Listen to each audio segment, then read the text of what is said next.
ये एक सवाल बार बार आता है, और ये जो सवाल आता है उसके बाद मुझे हमेशा मेरे बड़े बुजुर्ग लोग याद आते हैं। जब कंप्यूटर नए आए थे, मेरी जनरेशन ऐसी है जब कंप्यूटर आ गए थे पहले ही बार, तो मेरी जनरेशन तो काफ़ी जल्दी से वो सीख गई, लेकिन जो बुजुर्ग थे उनको जब बोलते थे कि अरे आप कंप्यूटर क्यों नहीं यूज़ करते, तो बोलते थे कि नहीं नहीं वो शायद कुछ गलत हो गया तो पूरा का पूरा चला जाएगा, ऐसे उनको डर लगता था। मिमिलस का डर है ये। तो कुछ गलत ना कर दूं मैं, जिसकी वजह से पूरा का पूरा सब सत्यानाश हो जाएगा, ऐसे अगर डर लगता है तो उसके लिए मिमुलस दे सकते हैं। लेकिन इनका सवाल अलग है, if I give any wrong remedy to somebody then will it have a bad impact.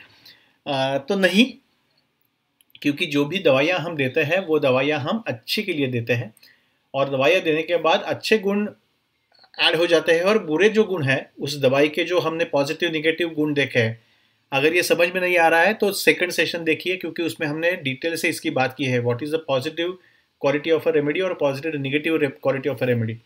तो पॉजिटिव क्वालिटीज़ बढ़ाने के लिए और निगेटिव क्वालिटीज़ कम करने के लिए हम दवाएं देते हैं। अगर मैंने मिमुलस लिया और मुझे किसी भी चीज़ का डर नहीं है, तो उसको निकालने का कोई है ही नहीं ना उसमें।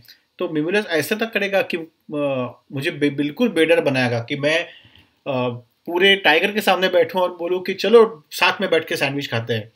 ऐसे नहीं होगा मिमुलस लेने के बाद। इतना भी मैं मेरा डर इतना भी खत्म नहीं होगा। उसके लिए मेरी कौम होना चाहिए ना, कि किसी को इतना भी मत डराओ कि डर ही खत्म हो जाए। लेकिन डर खत्म हो जाएगा मिमुलस लेने के बाद। लेकिन उसके बाद और अगर आपने मिमुलस लेते रहे तो बिल्कुल एक्सट्रीम और दूसरे साइड पे आप नहीं जाओगे, क्योंकि वहाँ पे कुछ है ही नहीं ना। आप डर खत्म हो जाए तो दैट्स द नॉर्मल थिंग।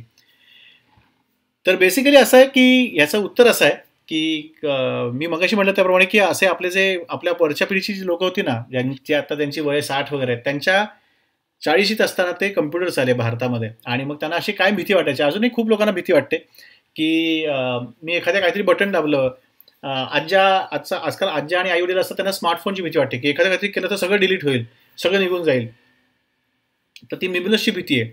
पण समजा तिसरी भीती आपल्याला असं की काहीतरी चुकीचं केलं आणि सगळं निघून गेलं, तसं काहीतरी चुकीचं औषध दिलं, मिमुलस द्यायला नको होतं पण मी मिमुलस दिलं, तर काही प्रॉब्लेम येत नाही.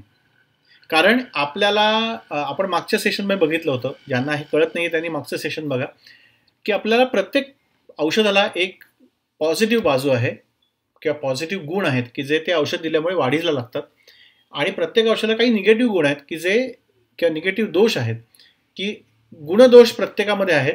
सो गुण वाढीला लागतात ज्या औषधामध्ये असतात ते, आणि दोष ते औषध दिल्यामुळे कमी होतात आपल्यातले. सो समजा मला एखाद्या गोष्टींची भीती वाटते, आणि मी समजा की बा मला सापाची भीती वाटते, तर मिमुलस दिल्यानंतर एक काय होईल फार तर फार, म्हणजे जास्तीत जास्त तर मला माझी सापांची भीती निघून जाईल, आणि मी सापांना हात पण लावू शकेन, सापांना हाताळू शकेन.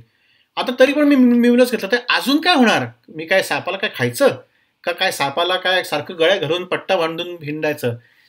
तसंही करतील ना, तशी लोक आहेत आपल्याकडे की आमच्या लहानपणी आमचे एक मित्र होते, ते कात्रजच्या सर्पोद्यानात काम करायचे, आणि ते जे बिनविषारी वगैरे साप असायचे ते असे शर्ट बीटमध्ये घालून आणायचे आम्हाला दाखवायला, आणि आम्हाला कायच्या काय वाटायचं, पण ते ह्याच्यासाठीच करायचे की जेणेकरून लोकांची भीती जावी सापांबद्दलची. त्या माणसाला समजा मी मिमुलस दिलं तर तो अजून सापाचं काय करणार हो, काही नाही ना, काय करू शकणार. त्याच्यामुळे आपल्याला काही भीती शून्य करता येते, पण त्याच्या खाली -5 भीती आहे आता मला, असं तर काय करता येत नाही. त्याच्यामुळे सांगायचा मुद्दा काय, तर तुम्ही समजा भीती नसेल एखाद्याला आणि तरी पण मिमुलस दिलं तर त्याचं काही नाही काम होणार त्याच्यावर, कारण काही घालवण्यासाठी काही नाहीच आहेत ना दोष. उलट बाकीच्या काहीतरी गोष्टींमध्ये जर धैर्य गरजेचं असेल तर उलट ते वाढीला लागेल. सो काही प्रॉब्लेम नाही, तुम्ही चुकलात तरी चालेल, देत राहा. इनफॅक्ट चुकतोच माणूस हवा, मी सुद्धा अजून चुकतो अनेक वेळा देताना, पण चुकूनच आपल्याला कळतं. जेव्हा आपण पुढे एक औषध बघू ना, मी पुढे कधीतरी तुम्हाला एखादा माझा एक एक्झाम्पल सांगेन की आपल्याला बरेच वेळा असं वाटतं की हा आजार म्हणजे बहुतेक हाच भावना असणार, पण बरेच वेळा आपल्याला विचारायला लागतं पेशंटला, आणि आपण समजा काही गोष्टी गृहीत धरल्या तर आपली चुकायची शक्यता जास्ती असते.